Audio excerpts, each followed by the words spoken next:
Now, the Roma Wine Company of Fresno, California presents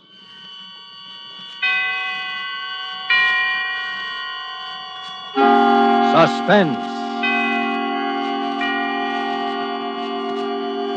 Tonight, Roma Wines bring you the suspenseful play called My Own Murderer, starring Mr. Herbert Marshall. Suspense is presented for your enjoyment by Roma Wines. That's R-O-M-A, Roma Wines. Those excellent California wines that can add so much pleasantness to the way you live, to your happiness in entertaining guests, to your enjoyment of everyday meals. Yes, right now a glassful would be very pleasant, as Roma Wines bring you a remarkable tale of suspense. And with the drama called My Own Murderer, and with the performance of Mr. Herbert Marshall, Roma Wines hope indeed to keep you in suspense.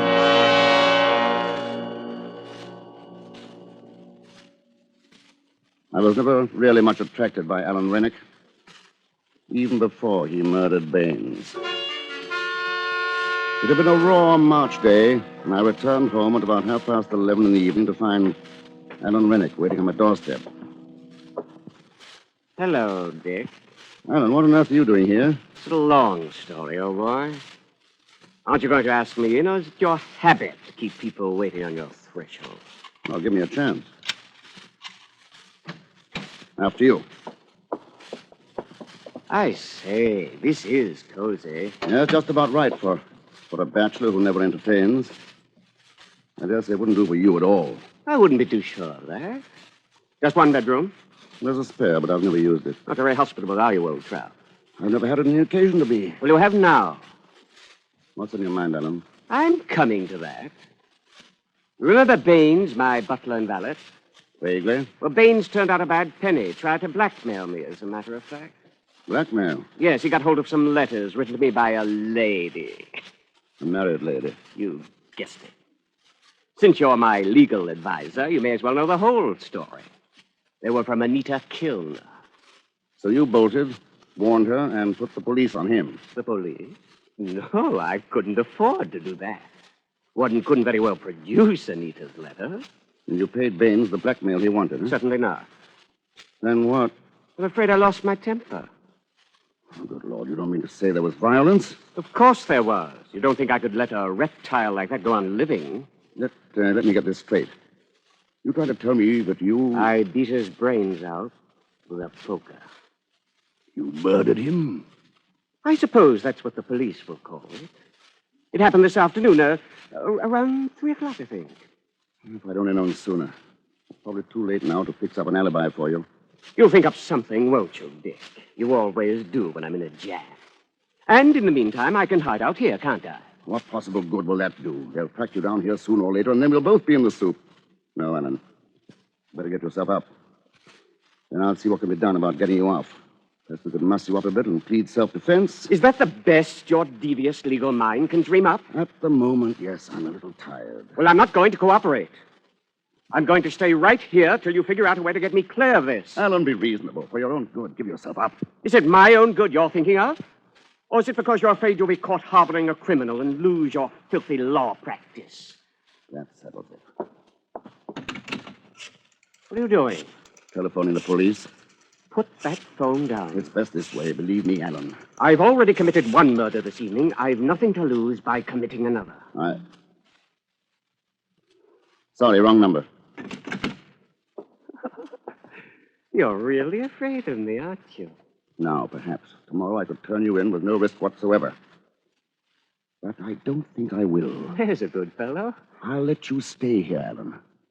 I'll save your neck for you, too. Why this sudden change of heart? You've always thought me rather a worm, haven't you, Alan? Oh, I say, Dicko. You were the dashing man about town, with your escapades and your lordly extravagance and your women running after you. I was just a dull fellow trapped in a musty law office. Now your very life depends on me. I suppose that's why the situation appeals to me. It's an adventure, if you like. Well, I don't. I dare say not. It won't be pleasant for you, cooped up in this little flat, with no one but me to talk to. Well, after all, it's only temporary. You may not like some aspects of it, even for a little while.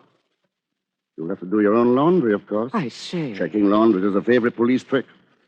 And no lights will be turned on in the flat when I'm not at home. You mean I've got to sit here in the dark? You can go into the kitchen or the bathroom. There are no outside windows in those rooms. Oh, and talking of the kitchen, I think you ought to have your meals there, even when I'm in. You'll serve me in the dining room. Look here, do you think I'm your servant or what? As a matter of fact, it's only fair you should be, since I can't hire any help so long as you're here. Wouldn't it be simpler and more matey if we both dined in the kitchen? I'm not used to dining in the kitchen. Neither am I. Then the sooner you practice, the better. The future's not going to be so simple for you as the past has been, Alan.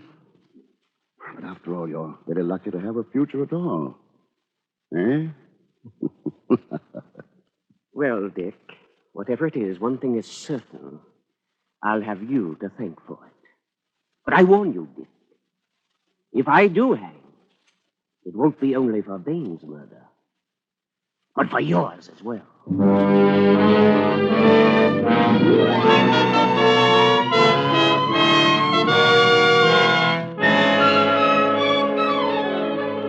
For Suspense, Roma Wines are bringing you as star Mr. Herbert Marshall, as Richard Sampson, with Norman Lloyd as Alan Rainick in My Own Murderer by Richard Hull, which is Roma Wines' presentation tonight of Suspense.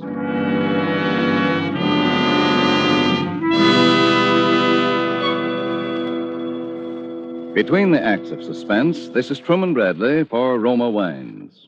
Mention the name Elsa Maxwell, and you picture a famous hostess.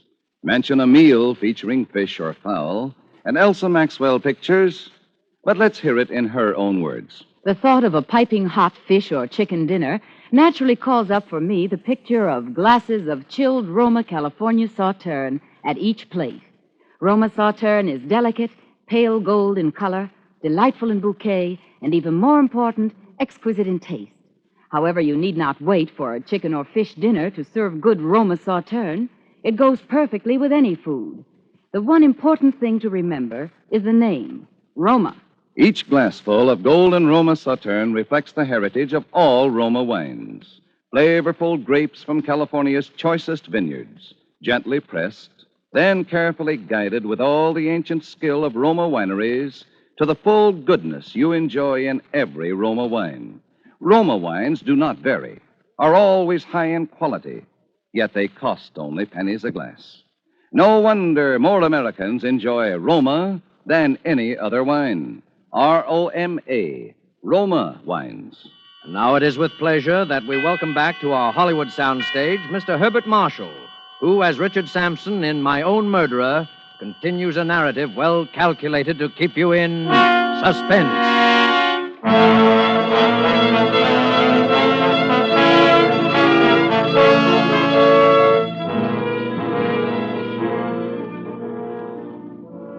Should Alan Rennick prove to be my own murderer, as well as Baines's, this document will serve as his death warrant.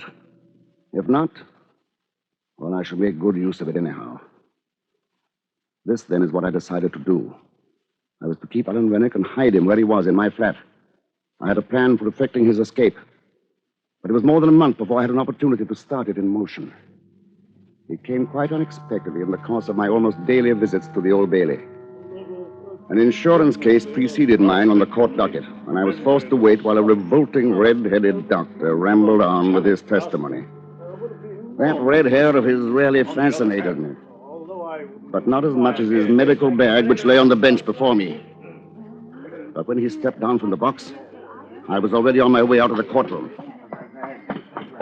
Hey, stop that man. He's stolen my bag. What's this? What's the trouble, Doctor? That man, the one with the tortoiseshell glasses, he's made off with my kit. What was it you say he took? A black leather bag, you know the type, with my name on it. I'm afraid he's lost in the crowd by this time, sir. But if your name's on it, could you identify him if you saw him again? Well, of course I could. He had on tortoiseshell glasses, and he had a bad mastoid scar just under his right ear. All the time he was talking to the policeman, I was standing not more than 5 paces away, lost among the curious crowd that had collected about them. I left the room with the crowd and hailed a cab. When I had taken what I needed from his bag, I threw it with its remaining contents into the ever-useful Regent's Canal. Its owner's name stamped on the outer side of it. was as revolting as his red hair. Jeremiah Bloggins. Jeremiah Bloggins. Now my plans for Alan's escape swung into motion. Our chief accomplice was a woman friend of Alan's named Margaret Farley, whom I knew to be the most intelligent of his acquaintances. Hello, Dick. Where's Alan? All right, Alan, you can come out now. Well, it's high time. Hello, Margaret. Alan. Oh, Alan, my poor, poor darling. Long time no see. But you're still the prettiest girl in London. Look, I'm sorry to interrupt this touching little scene, but there's not too much time. Shall we discuss our plan? Yes, of course. Well, in essence, this is it. Alan's going to die. Huh? What do you mean by that? I see. Isn't that rather extreme? Not literally, of course. The point is to arrange a bogus death of some sort. To get you declared legally dead, and then you'll assume another identity. That has possibilities. Well, what about the body? Well, I'm afraid I'm forced back on the old expedient of the suicide note. The clothes left on the riverbank, and the body that's never recovered. Later, you're declared legally dead. It's a very old plan. And rather unlikely to deceive the police for that reason, don't you think, old boy? Oh, we'll admit later on, if necessary, that it was a put-up job. What's the good of that? Don't you see? If the police ask too many questions, Miss Farley here will admit being a party to a bogus suicide. But stick to her story that you were really drowned by misadventure while trying to carry out your plan. I think it has possibilities, Alan. Where is this Hellespont that I'm supposed to swim? Well, I've been studying maps of the English coastline. We should choose the mouth of a river where the tidal currents are strong enough to sweep the body out to sea. Not too broad a channel, so that it can be easily swum when the tide's at low ebb. And not too near a town or village, so there'll be no unwanted witnesses. So I grow a beard, swim the river, put on different clothes, and become Jeremiah Bloggins or somebody for the rest of my life. Huh? How did you happen to mention that name? Jeremiah Bloggins? Why not? Good a name as any. Don't you think so, Margaret? I don't think this is quite the time for facetiousness, Alan. Well, all right. So I become Jeremiah Bloggins. That's better than hanging. But what will Jeremiah Bloggins do for money? Well, you could make out a will in favor of Margaret here, or whomever you have. Oh, I suppose I can depend on you to make things stick legally. Well, I'm putting myself in a position where you could easily blackmail me if I didn't. He has a point there, Alan. Now, we'll need another confederate. Somebody to look after you when you get to the other shore. We could leave a car there, of course, but the effect of the cold water... Well, I think it's safer to have somebody waiting for you on the other side. Well, who'll it be? That actress friend of Alan's, Anita Kilner. That woman? Well, how can you suggest such a thing? Oh, come now, Margaret. It's true that Anita's a fool and rather a tiresome one. I don't know whether Dick told you, but her letters got me into this mess. Baines was trying to blackmail me for them, and that's why I killed him. But Dick's right. I need someone, and I can trust Anita because of those letters, if for no other reason. Heavens, what a scheme. Everybody's in a position to blackmail everybody else. Yes, that had already occurred to me. That's exactly why this plan can't possibly fail.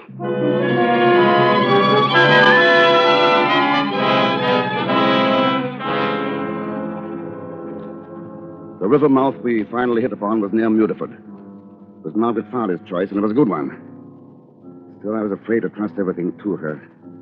So I decided to drive Alan down there and to leave him as soon as I saw him safely in the water. Margaret Farley was to meet us there, and Anita would be waiting on the other bank. It was at times a revolting journey down to Mudeford that night. The trouble with you, Dick, is that you like managing people. Mark my words, one day I shall be a free man again, and then I shall try and repay you for some of the things you've made me put up with. Cleaning up after you, making me say, yes, Dick. Certainly, Dick. Of course, Dick. I suppose it's quite useless to point out to you that what I did was not only for your own good, but absolutely necessary. Incidentally, I shouldn't be smoking quite so much if I were you. You've got to do some swimming tonight, remember. You're hopelessly out of condition. How I should like to give you just one on the jaw. Just one? 7 is your usual number, isn't it? Isn't that what it took to kill Baines? You unutterable swine. If you weren't driving the car, I'd give you something to remember me by. I shan't forget you easily as it is. Oh, well, forget what I said. I'm all on edge. It's a devil of a cold night, too. Did you bring that black coffee I asked you to? Where's the thermos? There on the back seat. Help yourself. Oh, thanks. Yeah. Filthy coffee. I should have made it myself. Better save a little for just before you go into the water. Well, Margaret's bound to have brought some, too. I'll just finish us off. Oh, bad as it tastes, it's making me feel a lot better.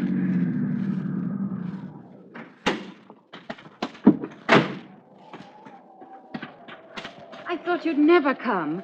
Oh, Alan, you poor boy. We would pick the coldest night in the year. Nonsense. I feel marvelous, marvelous. Well, I brought you some hot coffee. It's here in this thermos. Better save it for just before I dive in. Well, come along. Let's get going. Oh, I wish he wouldn't rush things so. He'll wear himself out before he gets in the water. If I know Alan, he's whistling past the cemetery. Hope he doesn't lose his nerve at the last moment. If he does... You mustn't imply things like that about Alan. Besides, I don't know that I could bring myself actually to push him. You must. You know what he is, and tonight he's especially difficult. All right. I'll do whatever seems necessary. I don't know what's come over me. I feel positively numb. Really, it's much too cold. Hadn't we better try another night? Now, Alan... I can't, Margaret. I'm afraid it's too cold. Here's the thermos. Here, drink this, darling. It'll warm you up. Oh, filthy stuff. Go on, drink it up. There. Oh, I feel terrible. I've never been so cold in my life. No, go on, Alan. Be brave. You were always that. Now, look, darling. No, really. No, don't. No, don't. Please, don't. Ah!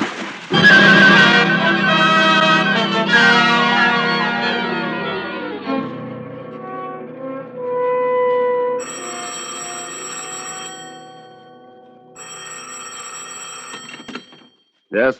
Mr. Sampson, Yes? it's Anita. Oh, yes? I'm calling from the inn near Mutford. I waited all night, but Alan never showed up. Are you sure you waited at the right spot? Of course I did. Do you think he didn't get across? I don't see why not. It was even narrower than I expected. I could have swum it myself. Now, look, you better go on home and act as if you hadn't been away. And don't telephone me again. I'll let you know the moment I hear from him.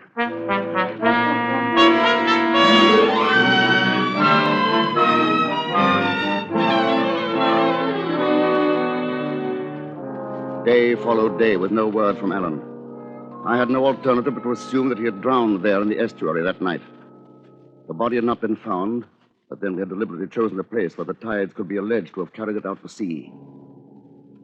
The uncertainty was a little distressing.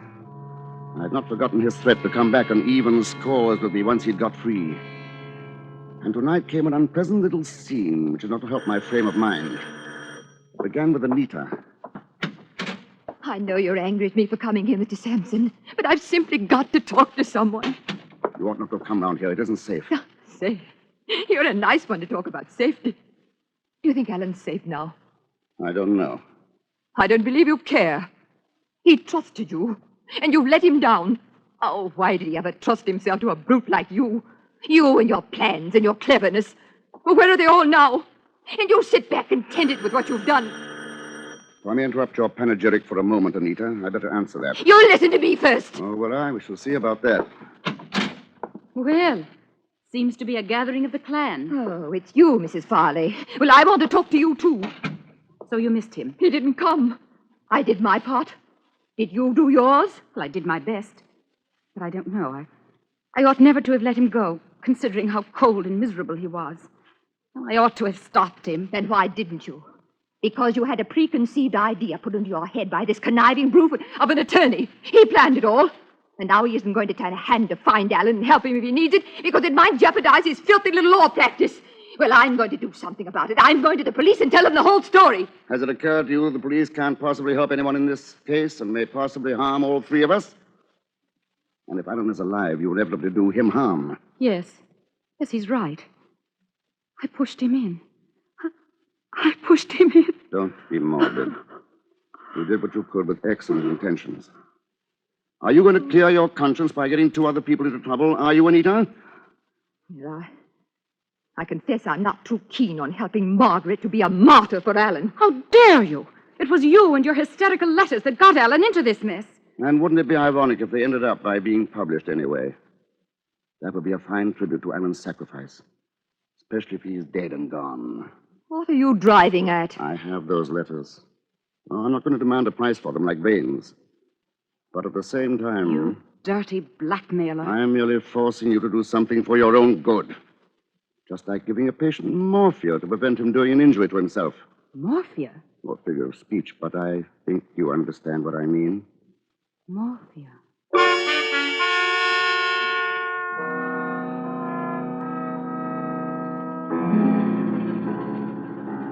After the women had gone, I thought over the conversation, particularly that part of it in which Margaret Farley repeated the word morphia. I think she knows. But even if Alan's body is recovered and they find what he really died of, they can never make an accusation. They have to prove possession of the morphia. And no one in the world can do that. I meant to call Anita Kilner and sound her out, but I find that I don't even know her married name. Not that it matters, considering what went on and with Alan behind her husband's back. In any case, I can depend on her letters to keep her mouth shut. On reading this over, I find that in my marshalling of the facts in this case, I have omitted one possibility. Far-fetched, it's true, but there is one person whom I should set about finding if I were acting for the Crown in this case. I refer to that abominable, truculent, red-headed doctor with the ridiculous name.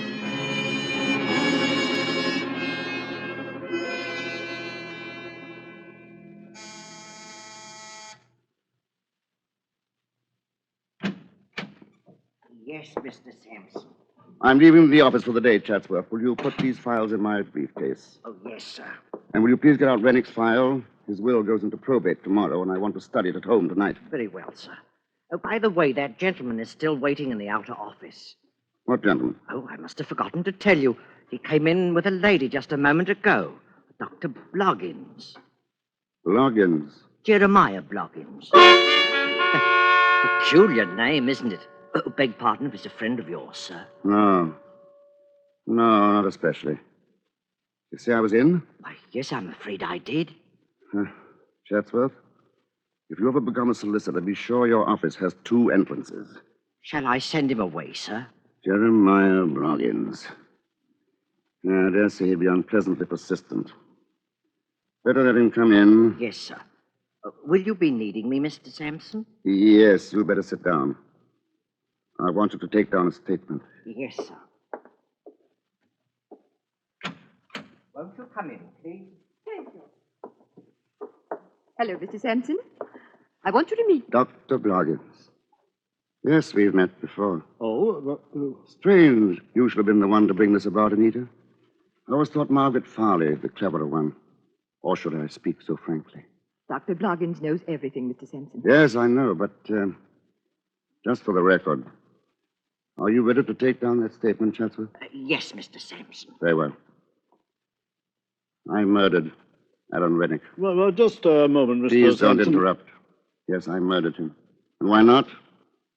He was a killer. He forced himself on me and turned himself into my private property. He might indeed be called my own murderer. My motive? Well, perhaps one day the world will learn that the strongest compulsion to murder is hatred.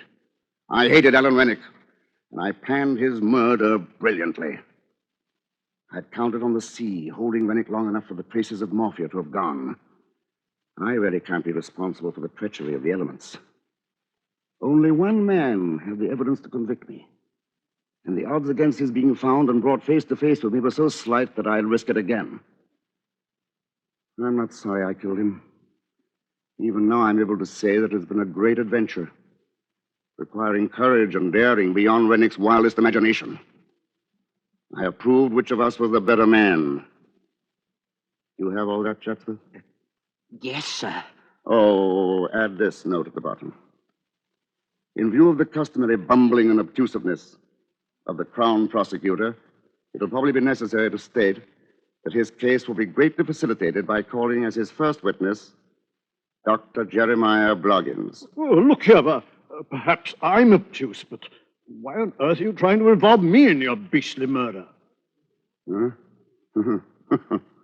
I say, you mean to say you don't recognize me? Why, no, why should I? Anita, why did you bring this man here? Why, thought you knew. He's my husband. After Alan's body was found, I decided to tell him everything. We simply came here to get the letters. And you don't even remember me? When your bag was stolen while you were testifying at the Old Bailey. Well, so you're the blighter who did that. Good heavens. That's where you got the morphia. Out of my bag. Yes. I suppose I could get you as accessory after the fact. But that would only confuse the Crown prosecutor. Well, on the whole, I'm rather glad it worked out this way. After all, as Nanki Poo says in the Mikado, there's much to be said for the advantage of having it done by the public executioner.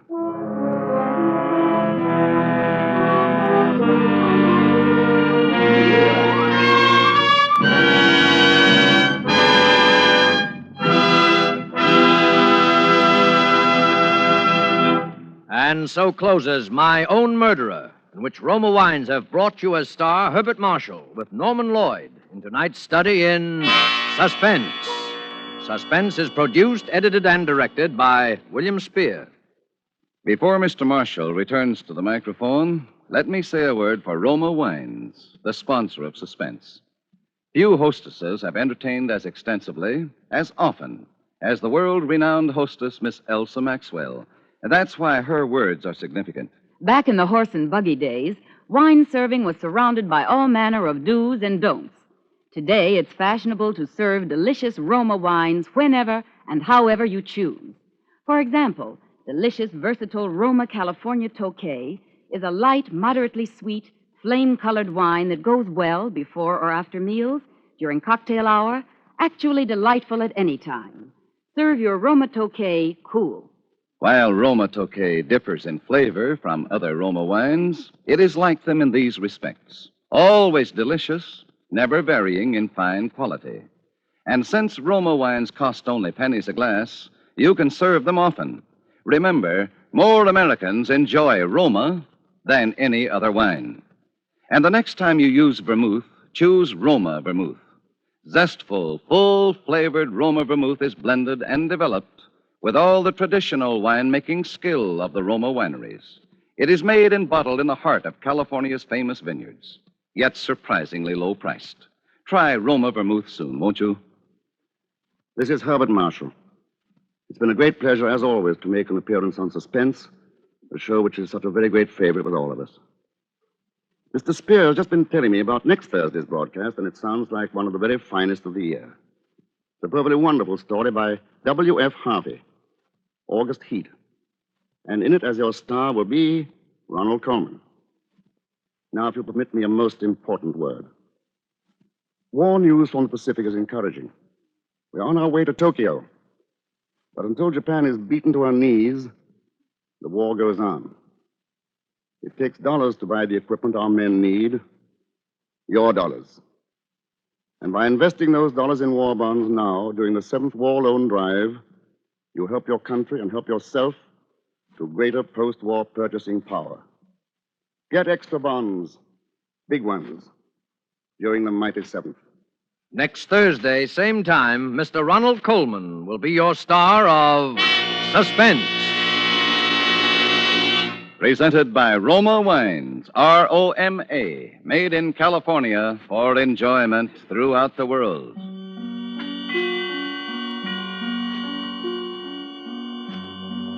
This is CBS, the Columbia Broadcasting System.